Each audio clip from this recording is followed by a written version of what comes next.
ఒక సిస్టమేటిక్‌గా జరగాల్సిన బంగారం ధర పెరుగుదలని మాఫియాలు అడ్డదిడ్డంగా చేసేసి విపరీతంగా పెంచేస్తే ఇప్పుడు మళ్ళీ తగ్గుదల నమోదవుతా ఉంటే వీటి ఇంపాక్ట్ ఆభరణాల కొనుగోలు 9-10% తగ్గొచ్చని అంచనా వేస్తున్నారు. బంగారం ధరలు పెరుగుతున్న కొద్దీ దేశీయంగా కొనుగోలుదారుల ధోరణి మారుతోంది.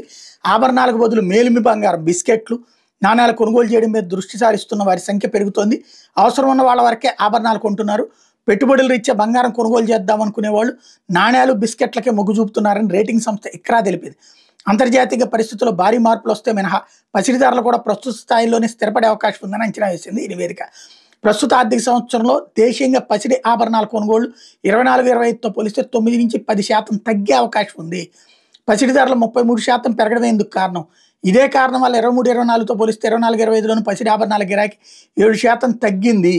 23-24 సంవత్సరాల్లో పసిడి నాణ్యాలు, బిస్కెట్ల గిరాకీ 17%, 25% పెరిగింది. అంతర్జాతీయ అనిశ్చితుల నేపథ్యంలో పసిడిని సురక్షిత పెట్టుబడి సాధనంగా మదుపులు భావిస్తున్నవి ఇందుకు కారణం. 25-26లోని ఇదే ఒరవడ కొనసాగి పసిడి నాణ్యాలు, బిస్కెట్ల గిరాకీ 10% పెరిగే అవకాశం ఉంది అన్నటువంటి విషయాన్ని తేల్చి చెప్పింది నివేదిక.